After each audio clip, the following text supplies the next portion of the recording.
What's going on, y'all? Welcome back to another episode of Lazy Sundays with Dionte and NiJa. What is going on, man? First of all, before I forget, because I always forget, go ahead and hit that like button. Go ahead and hit that subscribe button. Let us know what you guys got going on, man. NiJa, let's get to it, man. Let's get into our pre-topics. We have pre or three? Pre. Okay. Our pre-little topics, the little questions.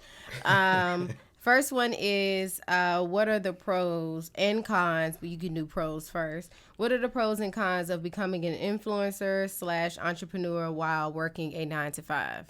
I'm gonna let you go ahead and start this off, man. What's the pros? I would say you can pretty much pay for the things that you'll be doing. You know that you always have a set amount that's coming in every month, so you know what you can and cannot do. So it kind of like you can pay for being an influencer, entrepreneur, the things that you may need. That's one of my pros. What are yours? I mean, I guess a pro would be you working on what you want to do. That's a big one. That's the main pro, honestly, because I'm pretty sure what you're doing creatively is more what you're in line with what you want to do and the things that you like versus probably what you're doing at work. I agree. Because not too many people are really blessed to do what they want to do at work and be able to create the way they kind of want to create. Yes. So it's usually a give or take, and nobody really who's going to create some stuff that they hate. Yeah. So you really able to actually work on what you want to work on. Hopefully it takes off the way you want to, so you can get rid of that dead end job. Yeah. I guess my last little pro would be to kind of tag on to what you just said would be it gives you like an outlet. You know, it's like when you have a 9-to-5, it can be sometimes exhausting, especially if it's something that you don't necessarily want to do. Yeah. So it gives you like something to do. It's like a release. You know, it's like, oh, I can go home and I can create whatever that is. So it's kind of like an outlet for you. And I feel like nowadays we all need one. So that's kind of like one of mine that I think will probably be like a pro. That's it. I mean, another pro, well, it probably is not a pro from jump, but hopefully, like I said before, you've been able to earn an income off of it. Yeah. That's the second pro, on top of you being able to do something that you want to do, being able to monetize it, and being able to make money off of whatever you're doing, even if it's just you making videos, painting dogs. Absolutely. You know, you start selling those paintings for $100 or so. Who knows where you going, bro? Yeah. People like to see things get done too, so I might start a channel painting. I guess. One of my, anyways, I'm up with an idea. Light just went off. One of my cons would be just not having enough time. 9-to-5 takes up so much of your time, especially if you're not a single individual. It's really tough when you have a family because, you know, your 9-to-5, you're 9 times out of 10 doing that to provide for your family. So a lot of your time and effort kind of goes into planning anything that your family needs, getting that stuff out of the way. And you may have like a small window to be a creator, which in a lot of people's cases, in my case, it's like, it's not really a lot of time because, you know, your day is shortened more than half when you're working a 9-to-5. So that's one of my cons. What about you? Along with time, just money. Yes. Because again, like you said, a pro is you're working, so you got a little bit of extra income to be able to get stuff done. But then that's the other thing. It can actually get pretty expensive in the beginning stages, having to be able to set up everything. So that can actually be a con as well. That is like, very, very true. I don't even have the money to create how I would want to create. Yes, that is a number one. That's probably everybody's issue because I'm pretty sure everybody looks at it like, I'm pretty sure there's a certain type of equipment or editing software or just something that you want to add to your setup. Yeah. You know, maybe you want to even add just a dog or a plant, but, you know, to get what you want exactly, you need that extra money for it. So now I have to wait until I can get this money to be able to get this money. Yeah, that's a really good one. That's like, I feel like that's like, that trumps all of the cons. Like, that's like number one. But, okay, so next question is, what advice would you have for anyone that is planning to have kids? I'm talking to you. Dionte in the future, in the past, what would you tell him? Just don't do it. Just don't do it, bro. No, seriously, all jokes aside, though, don't do it unless you feel like that's something that it's a serious conversation having a kid. Yes. So you have to really not even talk to your spouse or the person that you're having the kid with, but you got to look at yourself, bro. You actually have to do the work and determine, like, okay, am I ready to have this kid mentally, spiritually, financially? Because most people not financially. We can figure that out. But again, where are you financially to be able to have this kid? Am I going to be able to support myself twice? Is basically what you're saying. Yes. Because it's not as like people assume that, it's a little kid. This only costs, no, bro. You're basically paying for yourself twice with everything. Yes. So you got to worry about all the things that you would need. You know what I'm saying? That's how you got to be about this kid, because you're literally responsible for them. Yep. So, yeah, man, long story short, man, just make sure that it's something that you're ready for. Absolutely. You know?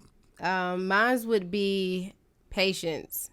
It takes a lot of patience to be a parent. It is extremely difficult. You're not always going to get it right. Trust me. And some days you're going to beat yourself up like, I probably could have did this correctly, or I could tell by the way I handled that I probably made things worse, or you might be like, I don't care. You know, you have those days where you're just like, it's rough. It's not easy. It's a beautiful thing, obviously, becoming a parent. But one of the things that I would tell myself is just to have a lot of patience, and then to also be okay with change.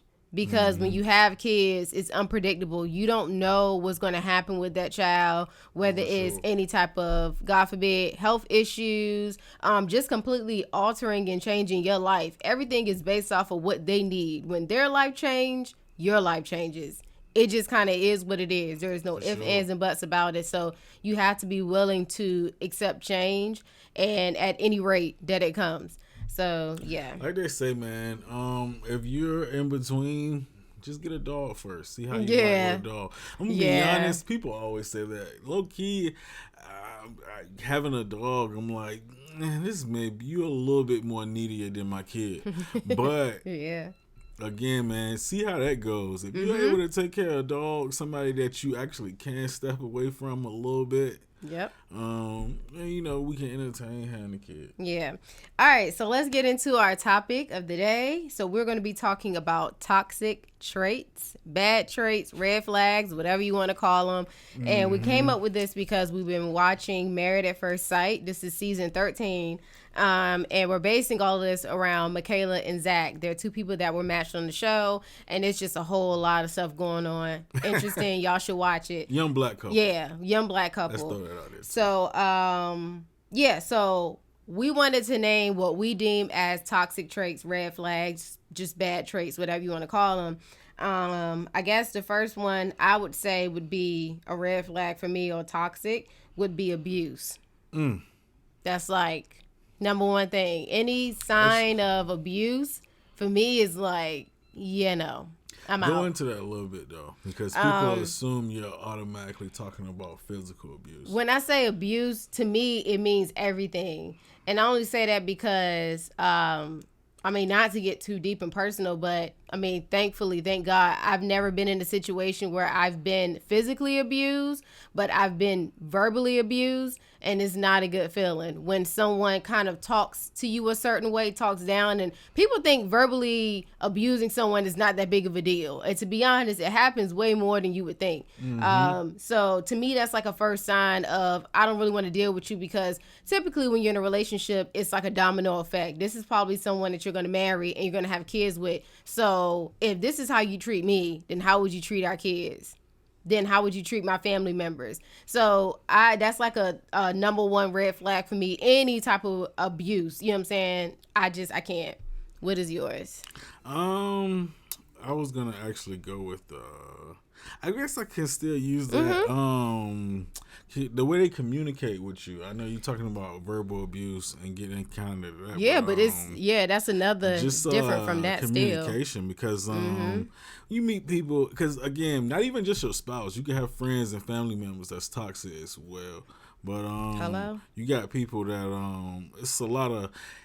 I guess I would consider it to be a lot of hostility when you talk to them, or it's kind of filled with a lot of sarcasm. Like anything that you tell them positive or that you're trying to do, or anything that you got going on. Sometimes everybody knows that person. Sometimes, a lot of times, well, I ain't gonna say sometimes. A lot of times, people have that one friend that is always. Whenever you say something positive or that you deem positive that you're doing, is always met with a question. Like, well, why you want to do this? Yeah. Or why you think you can do that? Or what isn't this? And it's like, instead of them kind of just, okay, that sounds cool. Yeah, how about, encouraging, being, positive with you. If you want to be a Crocodile Dundee, how do you go about doing that? Just being supportive. I can see, well, in that situation, I can see you saying, are you sure you want to do this? Because it's kind of dangerous. But if I tell you I'm going to go swim with dolphins and make $100,000 a year, and you're like, you can't swim. Damn. Yeah. I can learn. Stupid. Oh, my God. I want to swim with dolphins. Oh my god! But you see what I'm saying? Yeah. It's always a certain level, and it's one of them things that because a lot of times they've been around for so long with their family or they're a long friend or a long friend. They've been a friend for a long time friend or spouse. It's stuff that you get overlooked that you say 2, 3, 5 years down the line and be like. They was hating on me the whole time. Oh. It's sick for real. Like people I feel aren't your attacked. friends, man. Yeah. Oh my gosh. Yes. A lot of times, that's a whole nother video. But my next thing would be them making a scene whenever things don't go their way. Oh yeah, people like to make scenes. Yeah, I can't. That makes me extremely uncomfortable. I'm a really private person. And I just, carry myself a certain way when I'm out in public. So to me, be with somebody that just like acts a fool, like if they're mad and they just like, oh, like, can we get our check? Because she just over here being stupid. It's like, I couldn't wait a minute. Like, you can't just do that. Like, it's so embarrassing. Like, I've never experienced it because that's something that I'm just not going for. Like, the first sign of you acting a fool when things don't go your way out in public, I can't deal. So that's a no. Your next one. Controlling behavior, bro. Everybody's experienced this with a friend or a spouse. It's I don't even want to say what I was about to say because I was about to say it was leaning more to one side versus women versus men, but I've seen both. I've seen some dudes be very controlling of the stuff that their spouse does. And I've seen women be the same way, along with friends too. So it's like, no, I don't want you to go there. I want you to do this. Or I want you to do that. And it's like, we doing this. And it's like, people have their own life, bro. Yeah, and it's literally just because I got going there's on. no solid reason. It's because you just feel like I'm your puppet and you in charge of the friend group. So we all doing what I want to do. Wow. Yeah. So sound like I hate a nerve. No, but that's just like that's weird to me. That makes me uncomfortable too. Like I don't know why people are like that. I don't know why people now. Anyway, I'm not gonna make it a women versus men thing. No, don't do that. But don't do that. Let's move on. My next one would be women do a lot of stuff, y'all. It being their way or no way. People that's just like pretty much similar to what you were just saying. Like everything has to be their way, and if it's not, it's a problem. Like I cannot stand it. They have to plan everything. Everything has to go their way. You have to want to do things exactly like how they do things, and it's just like, well, we can do things how I like sometimes. You know what I'm saying? With that same person, a lot of times, if one thing is out of order, they losing their shit. Yeah. Like, we planned the whole party, but you mad because one of the 5 flavors of drinks that you requested to be here is not here. You asked for Sprite, we got everything else under the sun. Yeah. And now this party is a failure. Yeah. Yo, people are crazy, bro. I can't. I seriously can't deal with it. People are crazy, man. What's well, I think I said a lot of mine. The next one that I have on my list, the last one that I have is people that are very specific when it comes down to gender roles. People that are just like, no, a woman is supposed to do this and a man is supposed to do this. Oh, yeah, and that's that. Like nothing else. Like really like get in the kitchen. Really old school thinking. Everything just stems in just like you're supposed to be barefoot and pregnant. I don't smell and that no dinner cooking. Bothers me. I'm not a traditional, I guess you can say, woman, if that is what that means. I'm not one of those. I do have some traditional values instilled in me, but for the most part, I'm not you walk through the door and, oh, here's your dinner, here's your plate. That sounds amazing. Like, I'm sorry. I'm busy too, just like how you are. I work just like how you do. That sounds awesome. I'm sorry. No, sir. Do you make pies too? You're going to have to wait, okay? Like, I don't mind cooking, but it has to make sense too. It's like, like I said, we both work. You know, we both are busy. I'm very like, hey, we can share this responsibility when it comes down to kids, when it comes down to just, house stuff, cleaning up, doing laundry. Like everything is not just a woman thing and a man thing. And to me, that makes it really weird because in some ways I feel like that can kind of lean into, not always, but sometimes it can lean into controlling. Because it's like, oh, you have to be doing this because you're a woman. And then I have to be doing this because I'm a man. And it's like, but things have changed in the world. Like, it's not the same. You know what's weird about that? Because people be trying to use that, and it's like, but you came from a single parent home. You don't know what a woman and a man is supposed to be doing because you watched your mom do both of them. So but I feel like sometimes people. Well, I can't really say that because I think even we can say we handle things differently than our parents do. So sometimes people come into a relationship wanting to create their own family setup. And they're like, okay, this is what I want. And even though you weren't brought up like that, to them it's like, well, I've always wanted a family like this. But that's one of them things that I feel like you mostly say because it's just something you've seen. Yeah. Like, you didn't see this. A lot of people didn't see this. What they seen was, I don't know. But yeah. Yeah, but I don't know. It's just toxic traits. It's just weird. Red flags, all of those things is just like a no. And it's something that we seen on the show. Even though there's people on Married at First Sight, obviously were married at first sight and they don't know each other. You see a lot of these things even if you didn't just hop into a relationship with somebody. Sometimes you see it even if you've been in a relationship with them for a good amount of time and then you're like, oh, wait a minute, I don't like this. So I don't know. For me, I feel like when you notice stuff like that, that's like God's way of being like, girl, it's time to go. Like, because it's only going to get worse. Do people actually read the signs? A lot of times, depending on the situation, times people they don't. just ignore them. Yeah, it depends on how extreme they are. I do feel some, not all, but some toxic traits is something that you can, work through. And then others like abuse and things like that, it's like, that's kind of like a no. That's just my personal opinion because that's really dangerous. And you have to not only protect yourself, but those around you. So it's like things is just like a no-go. It's just not worth it. But I can't do toxic people and things like that. It's not my thing. I don't smell no dinner cooking. I can't believe you saw something. Oh, that sounds nice. He knows daggone well. That does sound. He knows daggone well. He does not care like that. Because any other time, I don't. But you up here fronting. Dinner is gonna be cooked. A pie is gonna be on the windowsill.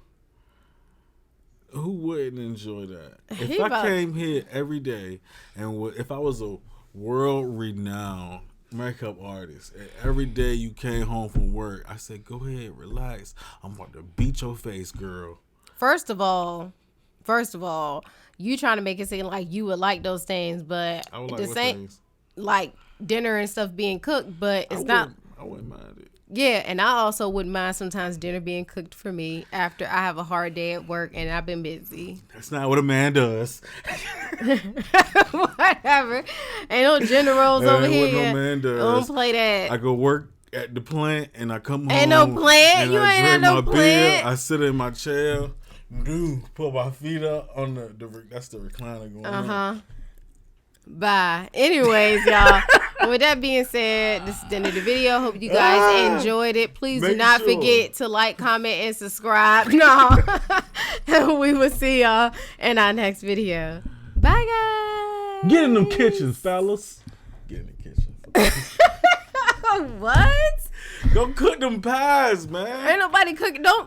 First of all, people don't put pies on window sills and nothing like that. Sure do. It's wasp and stuff. You know we live in the country. Wasp and bees and wildlife. Wasp don't eat apple pie. They still gonna land on it. Flies. Why would a wasp land on the hot apple pie? Why wouldn't Unless they wanted some. All right. We're done. Do you know wasps like apples, cookies and cream, ice cream, and they drink lemonade? You hungry? A little bit. Because what does that have to do with anything?